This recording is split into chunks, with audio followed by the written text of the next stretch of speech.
last time. So, give it a second. Oh yeah, there was a little hitch there for a second when it started recording, but I think we're good now. Yeah, we're good now. We're on the air. We're on the air. First Week Podcast. Marc Francois, activist, Laker homer, advocate. You name it. What's up, bud? Lots, man. As per the reason for our conversation tonight, it's been a busy week and a half for me in the world of all things Haiti. Well, this is take two now of this podcast. We tried to do this Saturday, and we had an hour of difficulty. We actually did start recording for like a good 20 minutes of the conversation, and then it gets cut off again. Like, yeah. What were you saying? This is God's way of saying, you know what? Let's try again. So for those of you who listen to the show with your tinfoil hats on, the Border Patrol was absolutely doing everything they could to prevent me from having a conversation about Del Rio, Texas, with Earnest the other night. So we're here now. We've got multi-layered VPNs in place. Hopefully, we can speak without interruption tonight. 96 hours later, we're all good. You know. Yeah. So, damn, we want to start because there's so much we can talk about here now. You and I think it's been a couple months since we last spoke. Obviously the Haiti. Let me start the Haiti thing real quick. Because I want to get a better understanding what's going on. The only reason I was even able to figure out what was going on with the Haiti border thing, because I was kind of thrown off by it a little bit, the fact that it was in Texas, because living in South Florida, we always know that the Haitians, if Haitians migrate to the States, which is very often, most of the time it's through Florida, especially if they're going on boats, which is Florida's the first land, piece of land you're gonna get to. So when I saw the picture of the Border Patrol and the whip and the Haitian immigrant and whatnot, I mean, obviously, it's like, well, that's weird. Texas, though, that threw me off a little bit, though. So, but this is a bit. So here's how I'll do this for you, because I'm actually, as it happens, I'm in the process of planning an outline for a clubhouse discussion on this, and then I'm also doing another one with the Haitian Lawyers Association in New York, where they're having a panel on what's been taking place with a couple immigration attorneys and activists, and I'll be speaking to HAC's call to action.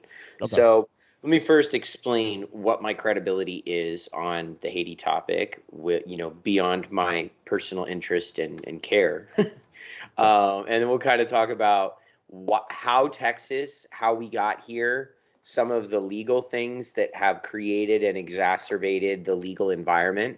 And we'll say a little specifically about what took place in Texas and for example, what our organization did in response to it, who we worked with. And then most importantly, I want to make sure we have some time to talk about how people can take action and get involved to not only address and compel legislators and the administration to address the immigration crisis, but make sure that we don't lose sight of the ongoing and immediate needs in Haiti currently that have nothing to do with, well, they are linked to, but are also separate from, the immigration conversation. Okay. So I keep putting a shadow in front of my face because I talk with my hands, and I always use my left hand when I do it. I keep blocking the light on my face. Broadcast things I'm learning. No. So my official title is Director of Policy and Partnerships for the Haitian American Caucus US. HAC Global is a two-pronged organization. We have HAC Haiti and HAC US. HAC Haiti is kind of twofold itself. We have a school in Croix-des-Bouquets, which is just outside of Port-au-Prince, which we have it's a fluctuating kind of matriculation rate, but it's usually between 550 and 650 students, kind of depending on local conditions and how many students are physically able to attend. Then we also have in Lakai, down in the southern departments where the earthquake was the worst.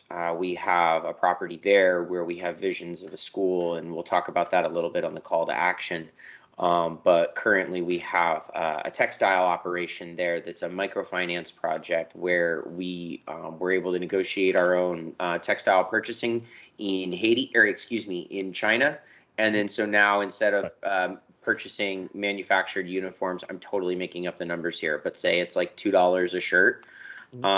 It costs us, $1.10 a shirt to manufacture them ourselves, and we end up employing 7 people at a fair market wage for the area.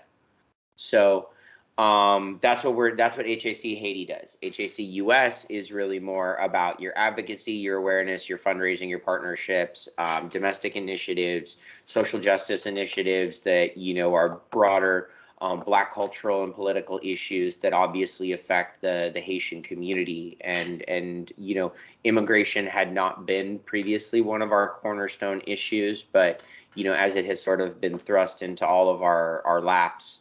And as it is exacerbating our ongoing work in Haiti, we're, me personally, really, I've been tasked with sort of building out our immigration department as an issue area. Right. So that sort of brings us to how we got here and what the hell are 4,000 Haitians doing at the border in Texas? Because Haitians come on planes and boats and they come to Florida, right? Right. Not necessarily the case. So I don't know. We were talking about this kind of offline and when we were trying repeatedly to record on Saturday night. But I had mentioned there was a post on my story that night that kind of highlighted the path of one migrant and how he had gone from Haiti to Brazil, made a U-turn through South America over the course of 7 years, and then eventually made his way up through Central America. Did you happen to catch any of that? I think I saw the article. Okay. Well, for those who obviously didn't, who don't follow me on Instagram, right. No, the reason you have so many thousands of Haitian migrants at the border in Texas specifically is because, since 2000, but really sort of in a punctuated way since 2010, when the last major earthquake hit Haiti. Right. Then it re-aggravated by Hurricane Matthew in late 2016, and then further re-aggravated again by the civil unrest and COVID that then gave way to another earthquake in August, and here we are. So a large number of Haitians, I don't recall the numbers because it's been a while since I had this conversation with the person who originally informed me, but I want to say between like 700,000 and 1 million Haitians over the course of like 2010 to 2020 left Haiti bound for South America, because obviously since the Bush administration and the passage of the Patriot Act and the creation of Department of Homeland Security, the prospects of refugee, asylum, a pathway to the United States through all the normal means was looking pretty bleak. Right. So as that started to change, was then further, a lot of those same sort of draconian policies were extended and made more creative by the Obama administration, and then Trump, and now Biden. No president or Democrat or political party is off the hook on the issue of, like, say, immigration or the Afghan war. Like, these are things that have been so badly handled and so inhumane for so long that it really doesn't matter what stripe or color or who you voted for on this. You're all assholes. I mean, there's really no better way to put it. Like, the president has broad, sweeping, extensive powers on the issue of immigration and the issue of immigration enforcement and how DHS has administered it since its inception under the Patriot Act. And around that time in the wake of 9/11, I don't know if it was a part of the Patriot Act, I can't remember. So everybody's got blood on their hands, and everybody's doing this wrong, and everybody's being inhumane, and everybody is guilty of human rights atrocities. So you have a very large number of Haitians who made their way to countries like Brazil, Panama, and Chile with the hope of eventually making their way to the United States, setting up communities there, trying to build up savings, find ways to get to the United States. So that's how they ended up at our southern border, and how we ended up with, this camp popping up kind of straddling the Rio Grande River in both sides of, Mexico and Haiti. It's something that's been going on here for a very long time, particularly since the Trump administration took office and began the family separation policies and the crackdowns on what qualifies for asylum seeking, and then eventually Title 42, which we're going to get to in a minute. All of that has actually led to the creation of a fairly robust Haitian community in Tijuana and in some of those surrounding communities, mirroring San Diego. So the ones that have made it to the mainland here in the States, where are they at? Or are they not? Have they been granted asylum? What's going on? No. None of them have? Or the No. majority? Okay, so we gotta, this is again gonna be like, I apologize already to the listeners and the viewers. I'm gonna try to make this as simple as I can and not ramble. Right. But unfortunately, in the immigration issue, I've been speaking to a local attorney here in Los Angeles. She works for a a nonprofit during the day and then assists people with immigration cases in her spare time. And if I've learned nothing from all of these conversations with her, it's incredibly complicated, and a lot of the answers are going to be, I have to tell you this to tell you that. Right. Yeah, it's just, it's really, really, really complicated by design. So, right. Buckle up, people. Let's just try to get through this together. Yeah, I'll tell you what. In addition to a lot of other things going on in the world, Afghanistan and COVID and all that. These are all interconnected, by the way. The two other things you just mentioned, they all go hand in hand. Oh, they will go hand in hand when you really discuss it. Joe Biden's been getting a lot of darts left and right. Well, because he hasn't been doing shit, and I don't mind saying that, and I'll say that under my official job title. I basically said it in our press statement. This is, a free speaking space. I'm right. Absolutely. I'm Heilman on the circus, not on MSNBC in this moment. By the way, to make an inside baseball reference and plug our favorite show, which is returning in a couple weeks or a week. Well, you're gonna be disappointed a little bit. I fell way behind on that show. It's kind of one of those things though that, like, catching up, unless you just really love the personalities on the show, or you have like news nostalgia. But you know why? You're not like, if you don't watch it when it's fresh, it's kind of not worth it. The thing is, you do know why I haven't watched it though. I told you when Biden got inaugurated, we remember you and I did a podcast. They haven't done anything since inauguration, right? Wasn't J6 the last thing? That was like the finale or something. No, I know they did a couple things out the gate after the inauguration, but I don't know if they continue. I'm sure they continue the show after that. My point is, like, and you know this too, because I spoke about it on the podcast when we talked like a week after the inauguration. I told you I'd gotten burnt out, that I needed a break, and that included. Oh yeah, okay. Remember talking about that? Yeah, and they were still in the middle of the season. Right, so that included Bill Maher, that included any political related thing. I just need a break. It was just too much. Yeah, so, your text volume with me went down. Yeah, I feel kind of bad now saying that. No. I mean, people gotta unplug sometimes. I mean, this is, especially with the last 18 months that we've had kind of across the board, regardless of, where you find yourself in this mess. The last year and a half have been really, really difficult unless you're a handful of people in this world. I've been talking about this podcast a lot the last couple months, especially too, about mental. Taking it. I've never really addressed mental health in my own life, probably the last year or two. Like, dealing with anxiety. Good for you, by the way. Right. Well, the thing is too, also it's coming out now in ways that I didn't want to come out, because I'm a parent, I'm a husband, and those things, they all intertwine. Sure. So, your patients start getting tested, and you discover traumas and triggers you didn't even know were there. Exactly. And now I have to deal with it. So sometimes you have to remove some certain spaces to kind of get control back of your own life. And 100%. Yeah, you got to kind of like dissociate in order to sort of see the forest for the trees and get some perspective. Right. So when we did that podcast back in, what was it, July? I think we did it.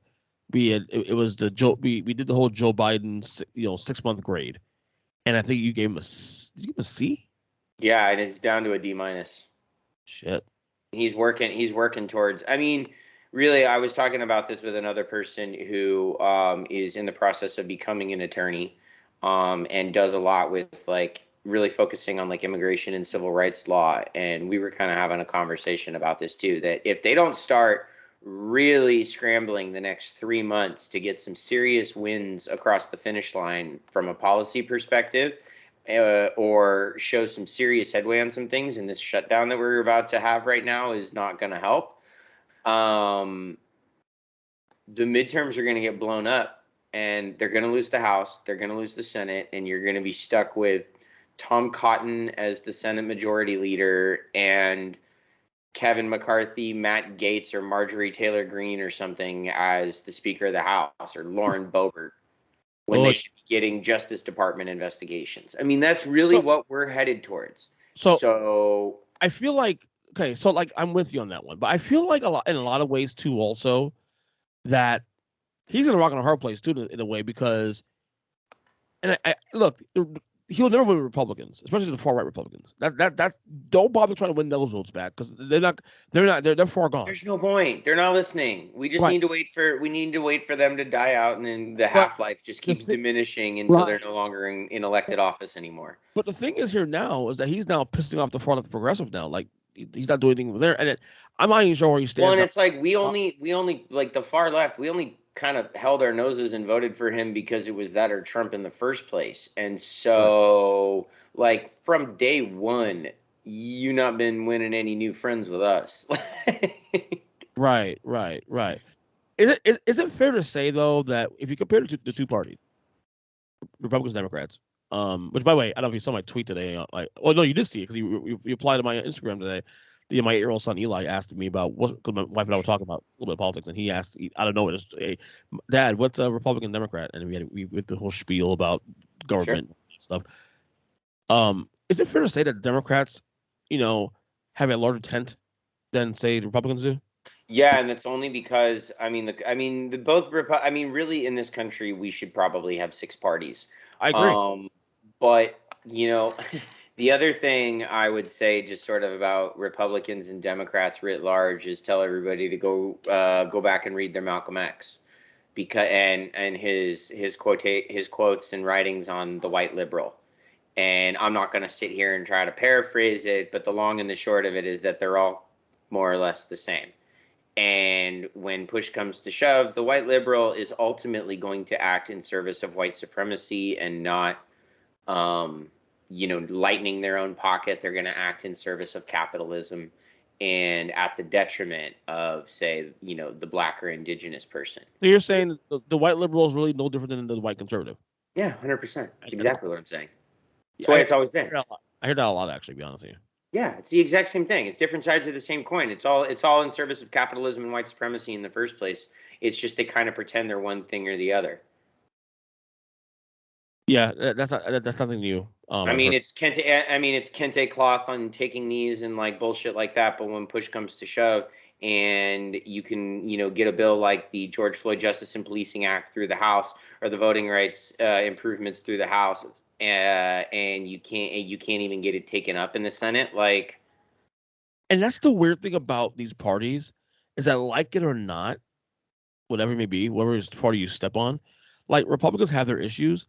But when it comes to voting and getting their shit together when it's time to get in line, Republicans are the only ones that get anything done that happens to be in support of neo-fascism. But yeah, they're the only ones that actually advance whatever their cause. They seem to be the party that seems to get their troops in line when need be. Yeah, it's like that line. It's like that line in the newsroom that we've probably quoted a dozen different times on this podcast of, Will McAvoy's famous rant on the series premiere of, like, if liberals are so fucking smart, why do they lose so goddamn always? Like, yeah, because they're not really trying very hard. And the truth is, the reason the Democrats always lose is because they don't actually act in service of the people they should actually be trying to service. If they were actually trying to advance policy that appealed to the progressives, if 3/4, like, I'm not going to sit here and hail her as a hero. I have lots of mixed feelings, but, like, if 2/3 of the House Democratic Caucus looked more like AOC, I imagine a lot more crap would get done. I'm saying in policy makeup, not necessarily physical appearance. Well, see, would you make an AOC in the whole, like, tax on rich dress last week? I'm so fucking over that conversation, for one. I think the Met Gala is again a capitalistic abomination and all of that. But the truth of the matter is, as a white cishet male, I'm not leveling any fucking criticism at AOC or telling her how to be an activist, because that's just really disingenuous and gross. Well, I get that. Well, I want to qualify to say is, like, the people who have criticism for AOC, the only ones that have a right to criticize her are people who are like a very, very, very narrow subset of like activists and organizers and people who are like elbow deep in the shit. If you're not one of those people, you are on no platform to criticize AOC, because where we get into this hair splitting is that regardless of whether or not she went to this like, BS corporate Saturnalia or whatever, her voting record and her policy record and her committee hearing record aligns with her campaign promises. So, like, yeah, we can split hairs, but the only people who are qualified to do that are ones who are really, really, really deep in the shit. All of you other, like, Hollywood people and, like, corporate cable news people, particularly white people, male and female, you can all sit the fuck down and just talk about Rihanna's dress. Thing too, like, people criticize about it on both sides, really. Like, didn't she kind of make her point though? Like, she kind of like, she got a shit ton of people talking about the issues. She got tax policy, and that was the point. Twitter and stuff. So and that was the whole thing, right? Yeah. I mean, and at the end of the day, she helped to elevate the position of a black woman designer who might not have garnered the same cachet that she would have if she was trying to showcase dresses in Milan or New York or Paris or any of the other normal fashion weeks, because of all the institutional racism in the fashion industry. So, I mean, there's lots of good and bad to come with all of this. It's kind of a question of how dedicated are you and how granular do you want to get on this conversation. But any white people out there, any of the Fox News personalities, blonde chicks and Donald Trump Juniors and everybody up there on Fox and Friends and stuff like that, trying to level any kind of criticism at AOC about anything she does in her life can all get fucked, frankly. Speaking of Donald Trump, I mean, he's popping up here and there. I mean, it's kind of weird that all it took was he's not going to be out of the news until he stops breathing. Yeah, but the thing is, though, there's definitely a volume turned way down. It's a big difference when he's not. Well, yeah, he's been completely deplatformed in everything other than a couple of his echo chambers. Right. He has to literally put out a press release and hope the news covers it, because he can't tweet or be on Facebook or Instagram or a bunch of other platforms. So I ask you this: what should happen? He's a neo-fascist who, regardless of whether or not he himself is a white supremacist, he elevates the voice and the positions of really fucking dangerous people. So go away. I've always said, though, like, Donald Trump is. I never viewed him as a white supremacist. I always viewed him as a supremacist. Period. Like, we talked about that. He just thinks he's better than you, and he doesn't care who pays attention to him. You and I started having that conversation during the Republican primaries in 2015. Yep, we did. He is like. Granted, I do think Donald Trump is a racist and a sexist. Like me personally, Marc Francois, I absolutely believe he is both of those things for a lot of different reasons. From people, secondhand interactions from people I'm very close with who have been in the rooms with him. I believe he is a racist and a sexist. But let's assume for a minute he isn't. Let's qualify that. He's still a fucking narcissist to an exceptionally dangerous degree, and is like a toddler that doesn't care where their attention comes from. So for that reason, if for no other reason, they're dangerous. What if I tell you I sort of miss him just because of the comedy? Shut up! I hate you so much. Stop it! I know why you say that, and I get why you say that. I imagine there's a lot of programming directors that agree with you and don't like having to admit it, but I hate you very, very, very, very much. Donald Trump was content for this very, very partially because you're not wrong. Right, but he was content for this podcast too. You know this. Say that again. Huh? No, I just didn't hear what you said about that podcast. No, you know this. For the last 5-6 years, we didn't talk about him. He was easy content for this podcast. Easy content. I know, and I hate it so much. I hate that we have to talk about him, but if we try to force people to eat their political and news vegetables and not talk about what they want to talk about, you're not getting any clicks. So let me ask you this. As this is your show, we have to go where to an extent where the listeners and viewers we have to tickle it a little bit. Tickle it just a little bit. Every once in a while. Just so you can put, just if for no other reason, so you can put it in the episode tags, right? Right. So, exactly. You know me too well. No. So algorithms correct. No. So that being said, like, let's plug in political hat real quick, because you and I you're my number one political honk on this podcast. Mm-hmm. Donald Trump, 2024. Does he run? Of course he is. If he has a pulse, he's running. Absolutely, he's going to run. You think so? Without question. I don't think so. Like, I think I mentioned it the last time we did this, that, like, my mom went to one of my brother-in-law's drag races, and there were already, the merch tents out and the flags on all the RVs and, like, all the kind of usual shit that we're used to seeing. They're a little quieter. He's not getting national news because he's not running for anything. But the minute we start getting into, let's see, what is it, November 20? So the election is 24. So, I mean, by the time we get into midterms, let's see, last time he announced in June of 2015. That was when he came down the escalator. So I imagine he's going to announce February, if not sooner. See, the thing with me, I don't think he'll run. I think Trump Jr. was posting about it today. Make America great again. I literally, DJ posted it today. Crazy person. Trump Jr. is sitting there making fun of Anna Navarro now because of her weight, because she had COVID and all this bullshit. I know, and the U-turn, the way she flipped it on its ear, and it's like, you want to ask somebody about obesity and COVID, why don't you ask your fat dad who had it in October? I was just like, God damn! It's like, what are we doing right now? Like, what are you doing, kid? No, but honestly, man, like, I spend time, like, for no other reason, for research and personal safety reasons, mm-hmm. I spend time on right-wing Twitter and right-wing Instagram and stuff like that, and it's pretty terrifying.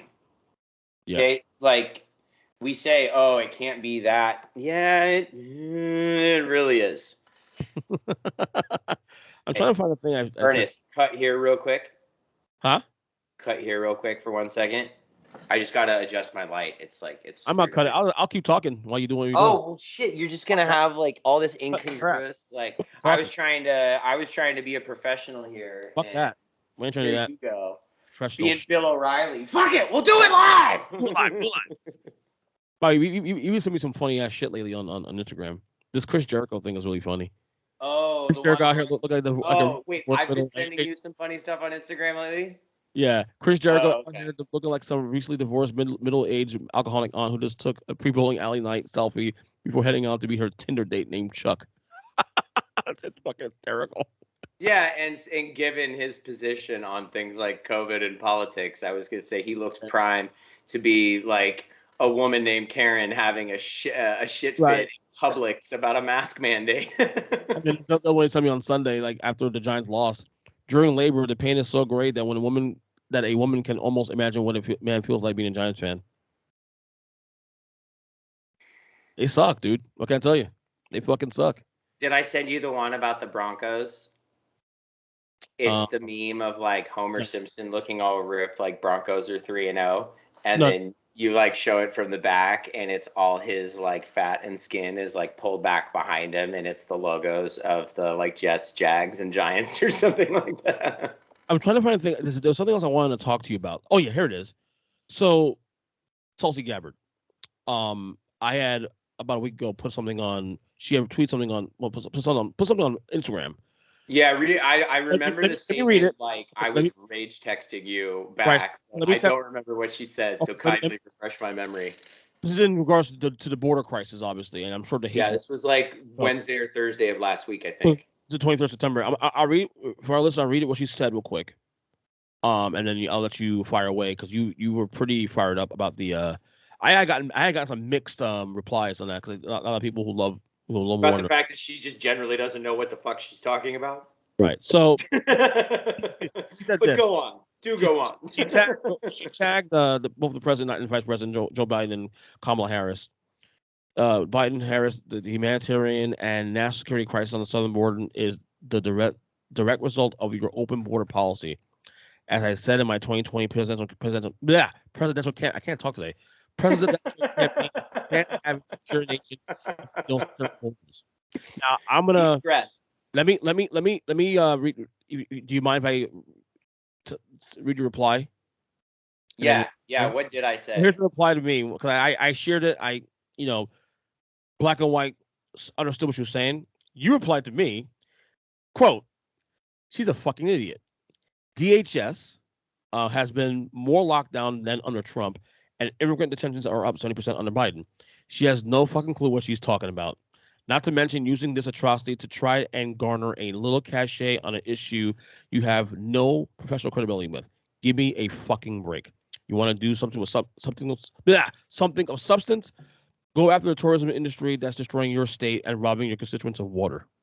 Damn, Mark.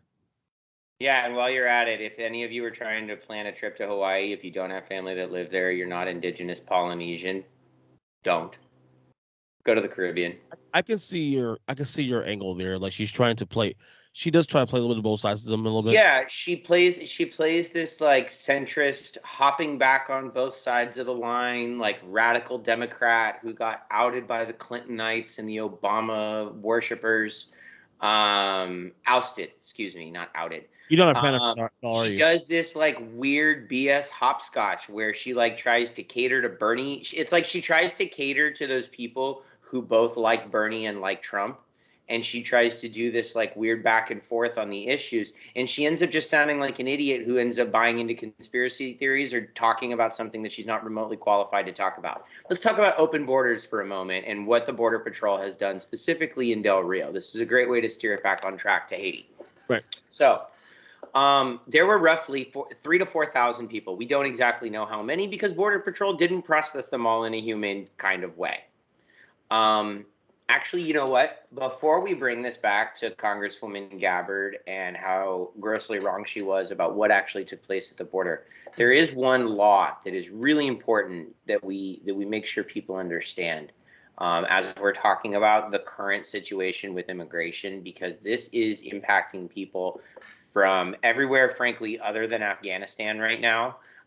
If you're not coming on a commercial flight and overstaying a tourist visa or a student visa. If you're trying to enter the southern border from Guatemala, Honduras, Mexico, Haiti, if you're somebody from some other war-torn or politically ravaged country and you've started your journey in South America or Central America because you thought it would be a cheaper landing spot, you're going to end up in this meat grinder.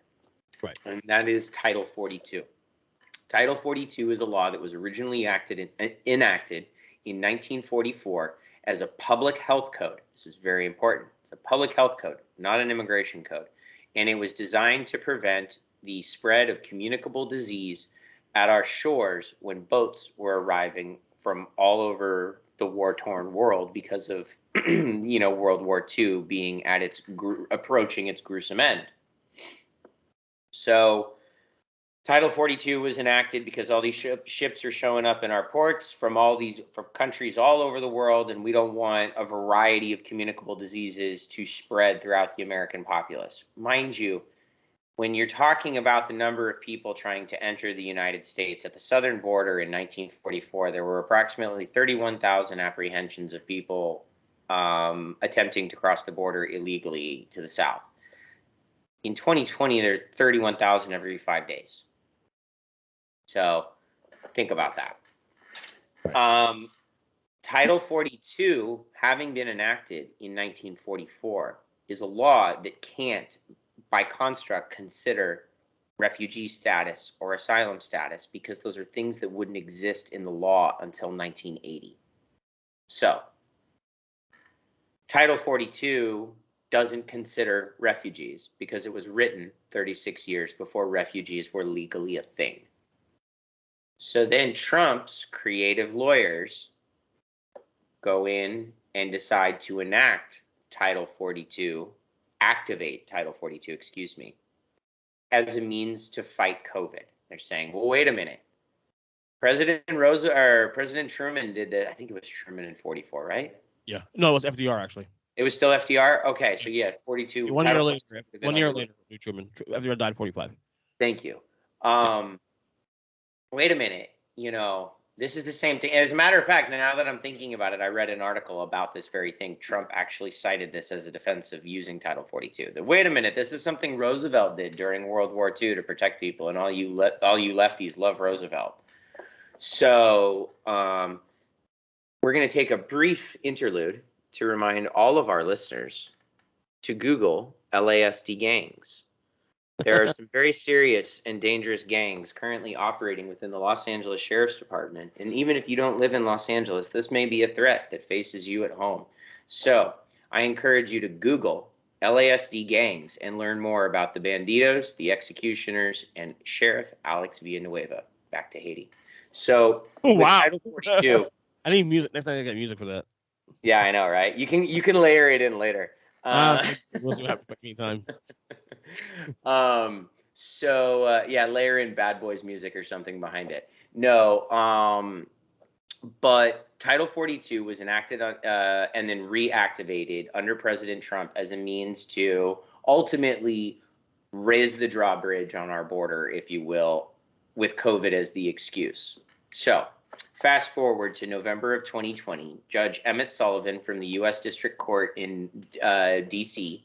ruled that Title 42 cannot be applied to unaccompanied minors. He didn't cite specifically the, chronological discrepancy in the fact that the one can't consider the other. Like, that's not in his actual decision. However, he does talk about asylum seekers specifically in that. And so I asked an attorney about this. I said, sure, he doesn't cite it in his decision, either in the November or September decision we're going to talk about in a second. Right. I said, is it reasonable to think, though, that given the way he did frame the language of his ruling, that he and his clerks would have been talking about that in chambers? And she said, absolutely, without question, they would have been talking about that. So, yes, he ruled in November of 2020 that it couldn't be applied to unaccompanied minors. He subsequently ruled just recently, like a week ago or a few days ago, that I believe it was on September 16th of 2021, that you could not apply Title 42 to asylum-seeking families at the border. Okay. So what they were doing with Title 42 was expelling people. Very important. Deportation is an immigration word. Expulsion is a public health word. They were using Title 42 to basically deny anybody at the border that they don't like, black or brown,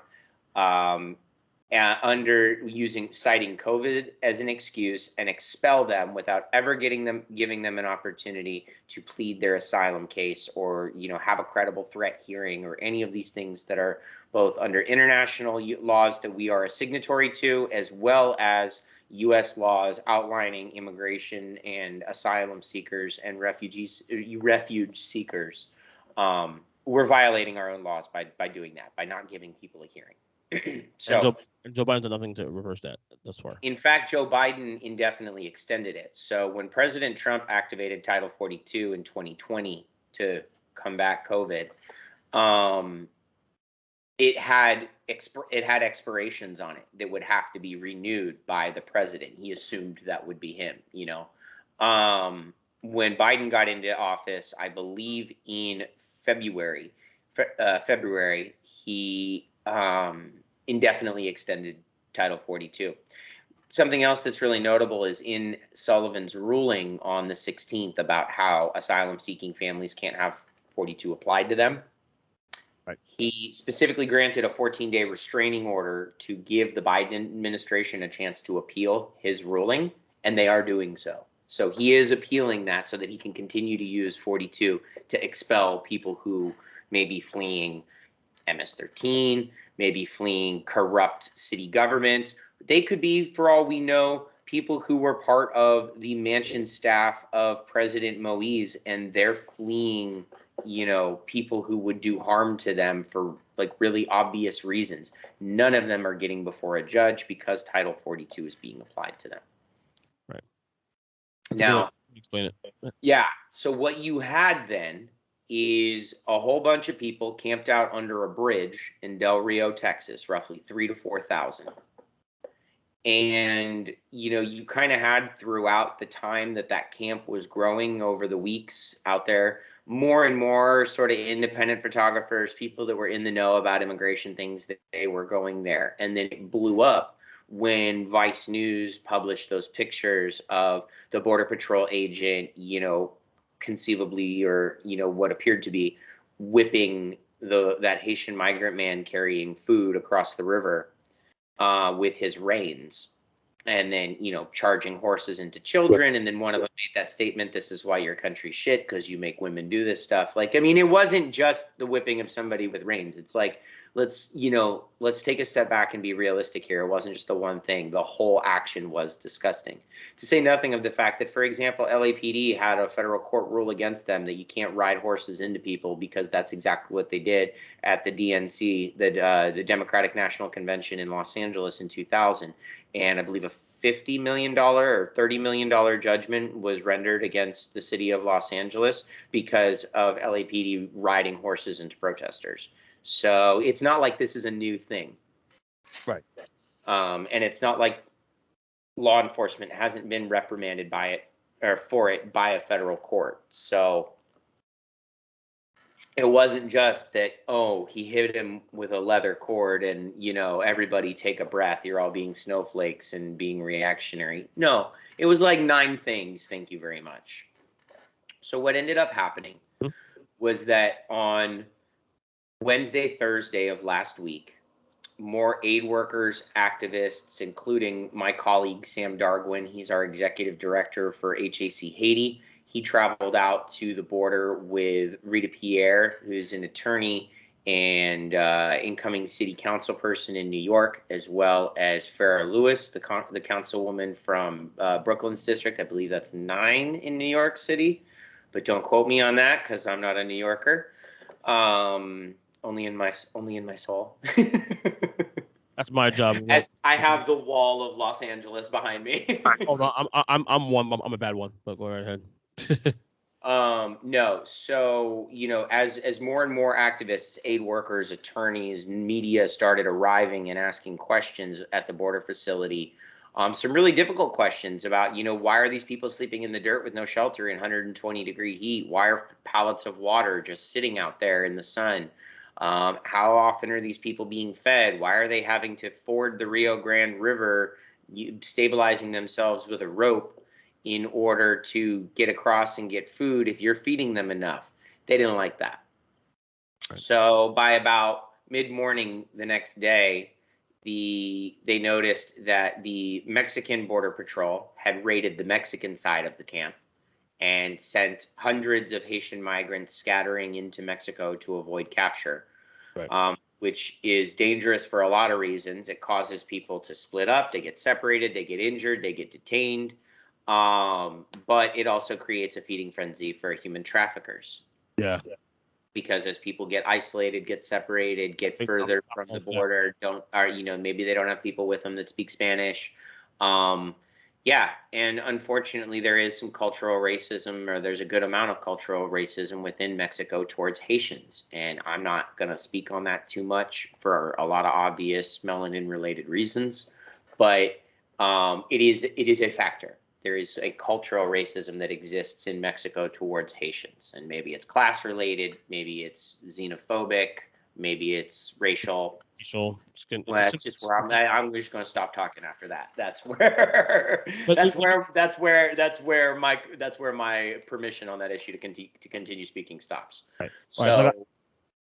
So I got 5 minutes, so I want to touch 2 other things before.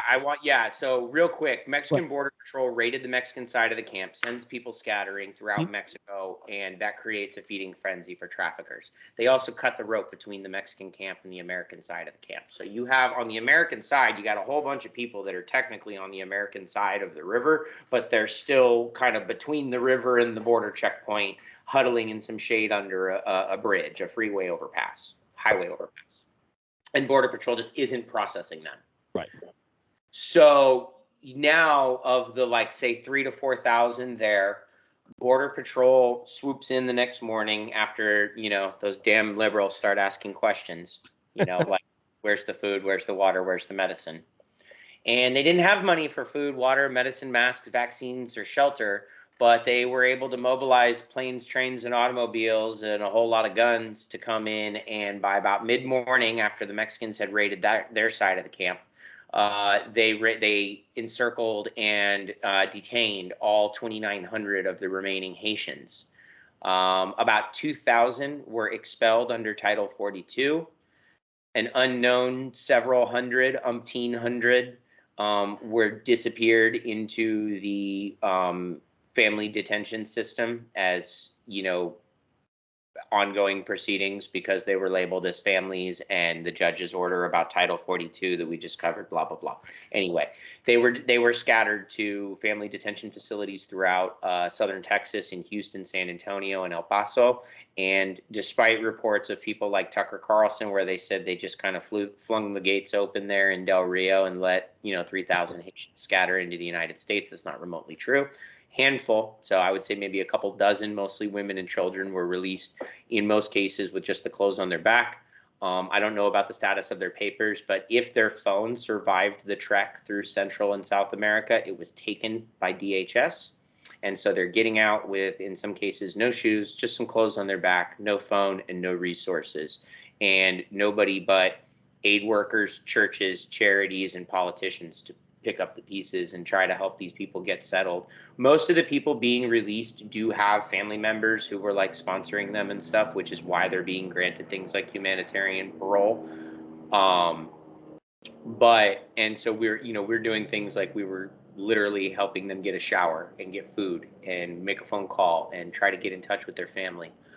And then the other really ugly thing here is that, you're talking about a U.S. government deporting thousands of Haitians back to a country that most of them have not called home in upwards of 10 to 15 years. They have no community ties whatsoever. A lot of the people that left Haiti since 2010 left because most or their entire family was killed in the earthquake or subsequent disasters. So there's nothing for them in Port-au-Prince. We're dumping them on the tarmac at the airport and saying, bon chance, but the Haitian government doesn't have a president. We're still reeling from the earthquake in the southern and western departments. Tropical depression Ida further exacerbated the damage. The assassination happened like not even 9 months ago. Yeah, well, and the other thing is, with all these aid organizations, there's not that many of us actually doing the work for Haiti. So when all these aid organizations have to rush to Texas to deal with a border crisis because you got Border Patrol agents running people down with horses, that's taking us away from all of the work we're trying to do to mobilize people for earthquake relief, which gives me the opportunity to plug my last point. I need everyone to go visit hacglobal.org or HAC_US on Instagram. So that's hacglobal.org and HAC_US on Instagram. We're in the process of trying to raise $500,000 so that we can construct 8 repurposed shipping containers into clinics, hygiene facilities, so showers and infant wash kind of sinks and stuff like that. I'm sorry? In Haiti, right? In Haiti, yeah. The idea is to construct these things, to take 8 of these containers to our property in Lakai, set them up, and we're working in partnership with Sycamore Independent Physicians as well to send teams of doctors there, and on some other projects to be able to continuously staff the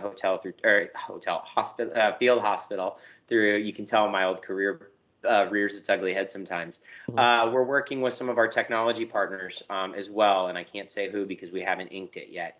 But to make SATCOM dedicated internet independent communications available to the facility, so that doctors in the United States who may not be able to travel to Haiti can continue to provide telemedicine services for people who are desperately in need.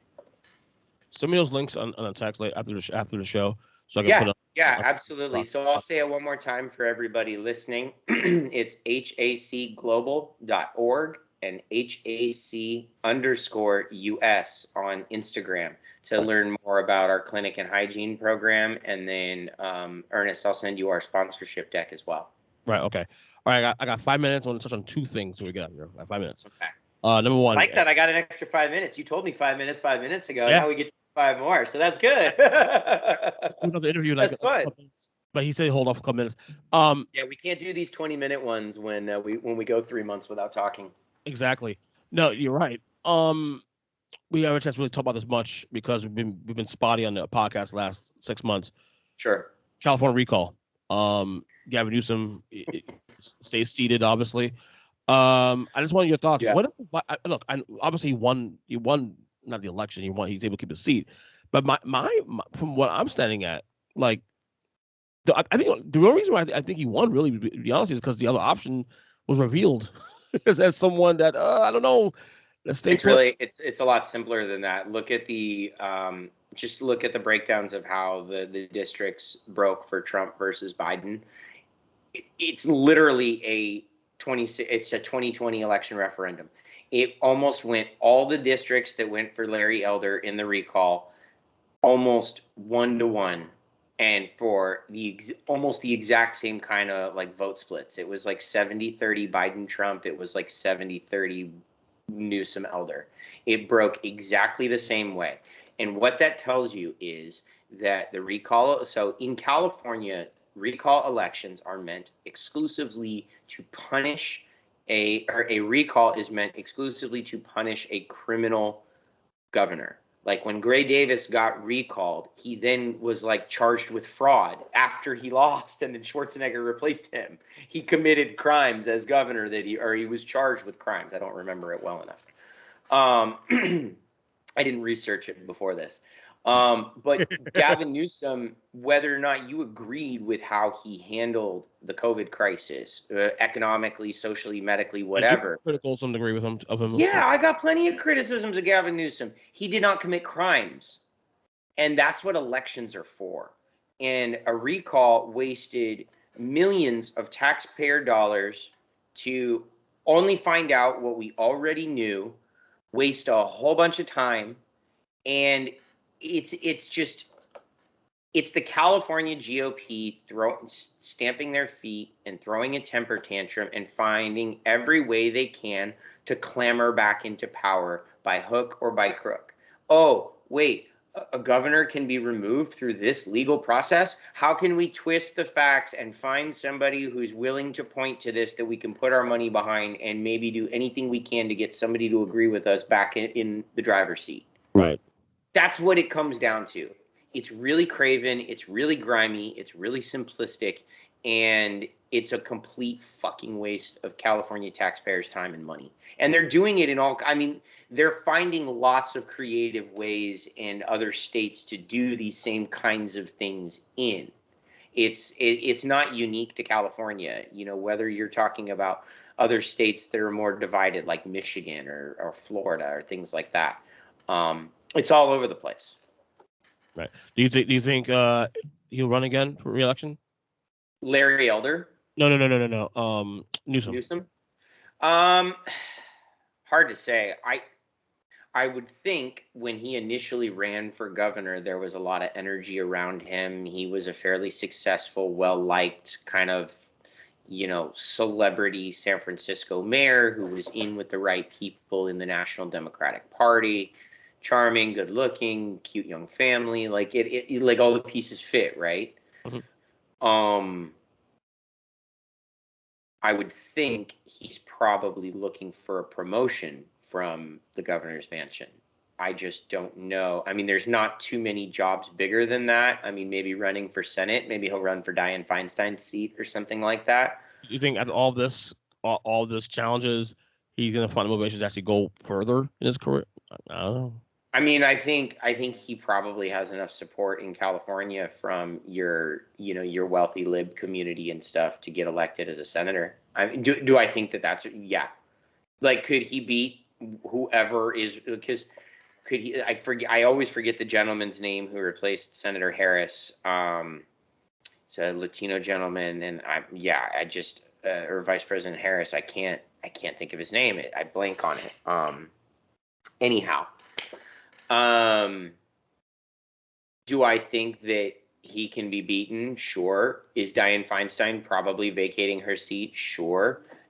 Could she be pretty easily beaten? I think so.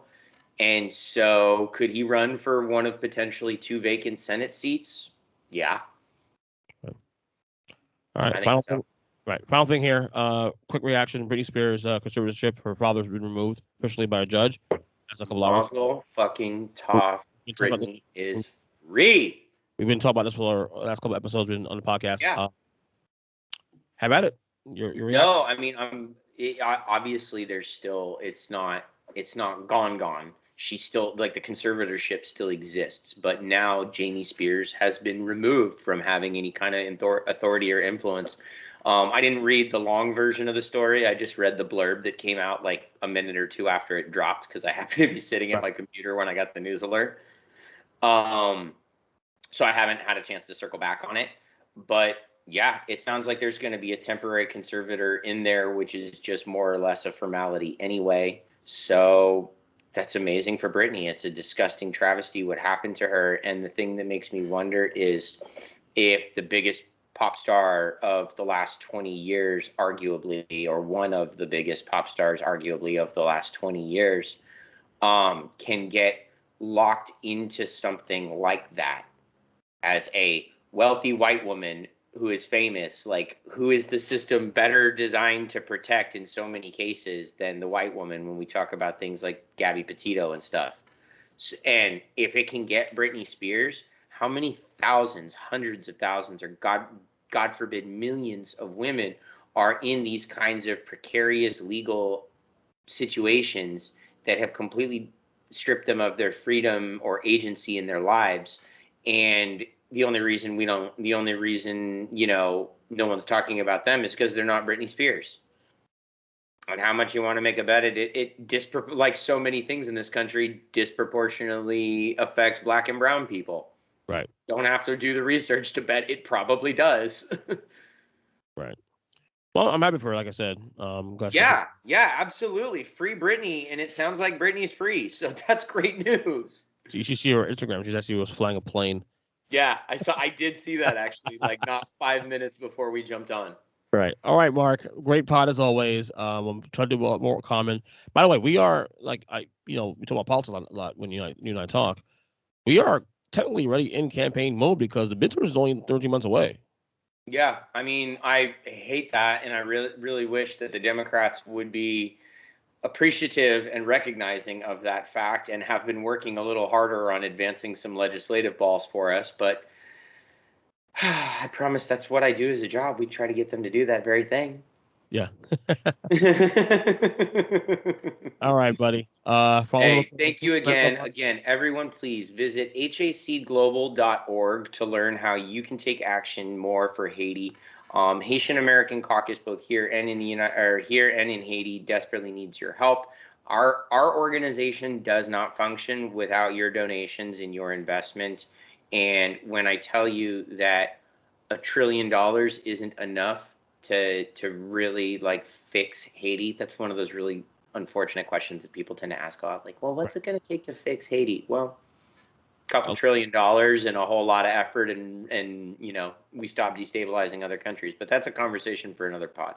Anyway, I encourage you all to please visit us at hacglobal.org or HAC_US to learn more about our efforts to advance the needs and causes and uplift the stories of Haitian people, and to support our efforts that are ongoing right now in Haiti to feed, educate, and provide and help develop community for Haitians and Haitian Americans everywhere. All right, brother. Send me the information in my text. And, yeah, I'll text you all the good nitty gritty stuff so we can get that in the show's footnotes. But thanks again, everyone, for listening, and please, even if you think I'm crazy, please give us your money. Oh, and Google LASD gangs. Buddy, all right? Hey, thanks again for having me. I much appreciate it, and right, brother. can't wait to be back. You got it, brother. Take care. Okay, little good, not too good. Be good, man. Thank you. Later.